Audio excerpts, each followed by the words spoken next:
Hello students, हम जो है समाजशास्त्र के इंट्रोडक्शन के टॉपिक के अंदर इसके दो स्वरूपों की हमने बात की थी। पहला स्वरूप हमने पढ़ा था स्वरूपात्मक संप्रदाय के रूप में, जो हम पढ़ चुके हैं, और आज इसका सेकंड वाला जो स्वरूप था समन्वयात्मक संप्रदाय, यानी कि समाजशास्त्र को दो स्वरूप यानी कि दो विद्वानों के अलग अलग विचारों के अनुसार इसको दो भागों में हमने बांट दिया था कि कोई इसका स्कोप जो है तय नहीं कर पा रहा था कि इसको विशिष्ट विज्ञान माना जाए या सामान्य विज्ञान।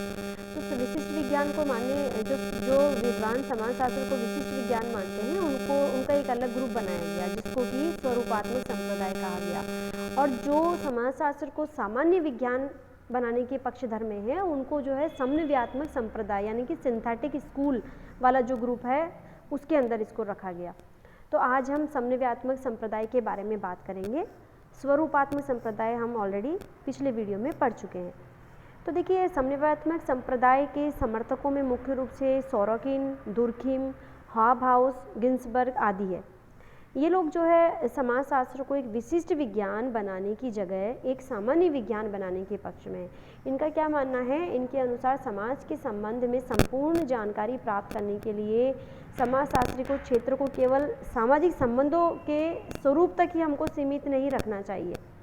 इन्होंने समाज की तुलना एक जीवधारी के शरीर से की है जिसके अलग अलग अंग जो है आपस में घनिष्ठ रूप से संबंधित होते हैं, और एक अंग में होने वाला कोई भी परिवर्तन दूसरे अंग को प्रभावित किए बिना रह नहीं सकता है।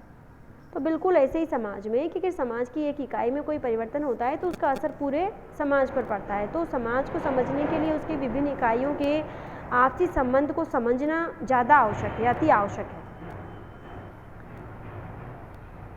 ठीक है, तो अब हम पढ़ते हैं कि हॉबहाउस के विचार क्या रहे हैं। Views of Hobhouse. हॉबहाउस के अनुसार समाजशास्त्र में अन्य सभी सामाजिक विज्ञानों के जो प्रमुख सिद्धांत है, उनके सार है उनके बीच में पाए जाने वाले जो सामान्य तत्व है, सामान्य घटक है, उनका पता लगाना चाहिए, उनका सामान्यीकरण किया जाना चाहिए ताकि हम समाजशास्त्र को अच्छे से समझ सके। समाजशास्त्र को एक सामान्य विज्ञान के रूप में विभिन्न जो अलग अलग सामाजिक विज्ञान है उनके बीच में भी समन्वय स्थापित करना पड़ेगा यदि उसे सामान्यीकरण करना है, अलग अलग घटनाओं के बारे में अध्ययन करना है। तो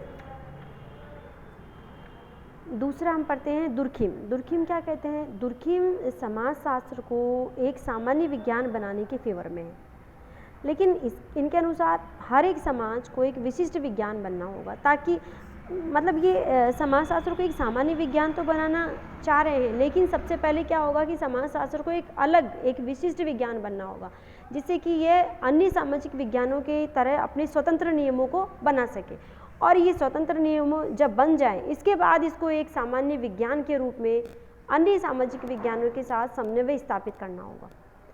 अतः दुर्खिम ने जो है समाजशास्त्र में सबसे पहले उन सामाजिक तथ्यों के अध्ययन पर जोर दिया है जिनसे सामाजिक प्रतिनिधान का निर्माण होता है।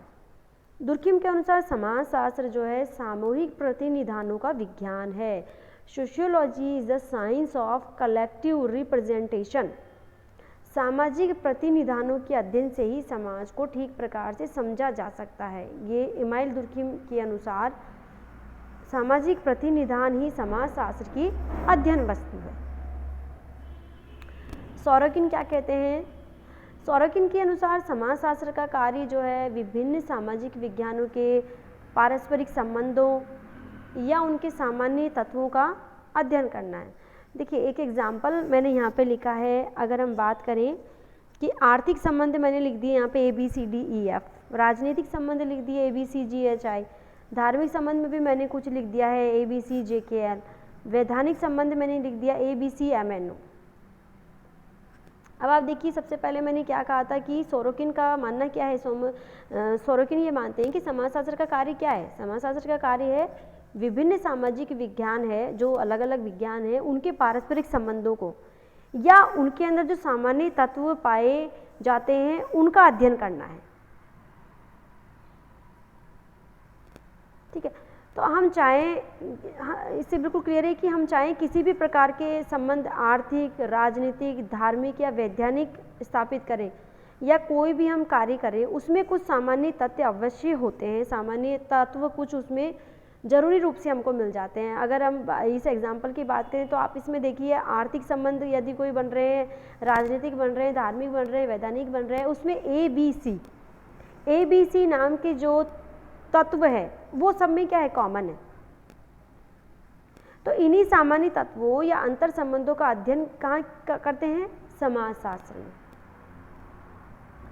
इसलिए कोई भी सामाजिक विज्ञान पूर्ण रूप से स्वतंत्र नहीं है, क्योंकि कोई न कोई तत्व ऐसे हैं जो सभी सामाजिक विज्ञानों में सामान्य रूप से पाए जाते हैं और हर एक को किसी न किसी रूप में अन्य पर डिपेंड होना ही पड़ता है। सौरोकिन ने इसे बहुत ही अच्छी एक एग्जाम्पल से समझाया कि आप देखिए, चाहे आर्थिक क्षेत्र हो, राजनीतिक हो, धार्मिक हो, वैधानिक हो, सभी में कुछ न कुछ ये सामान्य तत्व पाए जाते हैं और समाजशास्त्र का कार्य ही इन सामान्य तत्वों का मालूम करना है, इनका अध्ययन करना है। ठीक है, अब हम पढ़ते हैं कि समन्वयात्मक संप्रदाय की भी कुछ आलोचनाएं हुई है। जिस तरह से हमने स्वरूपात्मक संप्रदाय में पढ़ा था, तो वो आलोचनाएं क्या क्या हैं। पहली आलोचना हम पढ़ते हैं कि यदि समाजशास्त्र में सभी प्रकार के सामाजिक तथ्यों का अध्ययन किया जाएगा तो ये क्या बन जाएगा, एक खिचड़ी शास्त्र बन जाएगा। जैसा कि विशेष विज्ञान बनाने के पक्षधर में जो विद्वान थे वो कह ही रहे थे बिल्कुल कि अगर सभी का अध्ययन इसमें करेंगे तो खिचड़ी शास्त्र बन जाएगा, इसकी अलग से कोई पहचान ही नहीं रह पाएगी। ठीक है, दूसरा है कि यदि समाजशास्त्र एक सामान्य विज्ञान होगा तो इसका कोई अपना स्वतंत्र क्षेत्र नहीं होगा तथा इसे हमेशा ही जो है अन्य विज्ञानों पर ही आश्रित रहना पड़ेगा। तीसरा है, यदि समाजशास्त्र में सभी प्रकार के सामाजिक तथ्यों एवं घटनाओं का अध्ययन किया जाने लगा तो किसी भी घटना का पूर्णता के साथ अध्ययन नहीं हो पाएगा। तो इसे बिल्कुल क्लियर रूप में कहा जा सकता है कि समाजशास्त्र के विषय क्षेत्र के संबंध में स्वरूपात्मक एवं समन्वयात्मक दोनों ही संप्रदाय, जो कि अपन अलग अलग पढ़ चुके हैं, इससे लास्ट वीडियो में अपन स्वरूपात्मक के बारे में पढ़ चुके हैं, लिंक आपको दिया हुआ है, आप उसको भी ज़रूर पढ़िए, तभी ये टॉपिक आपको समझ में आएगा। तो समाजशास्त्र के विषय क्षेत्र की बात करें तो उसके संबंध में स्वरूपात्मक और समन्वयात्मक दोनों ही संप्रदाय के दृष्टिकोण अलग अलग है। समाजशास्त्र न तो पूरी तरह से विशिष्ट विज्ञान है जो केवल सामाजिक संबंधों के कुछ विशिष्ट स्वरूपों के अध्ययन तक सीमित है, और न ही सामान्य विज्ञान है जो कि सभी समस्त सामाजिक घटनाओं का अध्ययन करता है।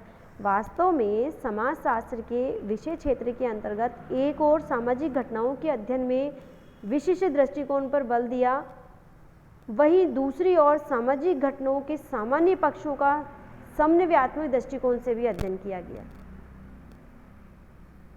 ठीक है, समाजशास्त्र में जहाँ सामान्य सामाजिक संबंधों का महत्व है, वहाँ उसके साथ ही विशिष्ट प्रकार के सामाजिक संबंधों का भी वहाँ उतना ही महत्व है। अतः समाजशास्त्र के विषय क्षेत्र के अंतर्गत सामान्य एवं विशिष्ट दोनों का ही अध्ययन किया जाता है।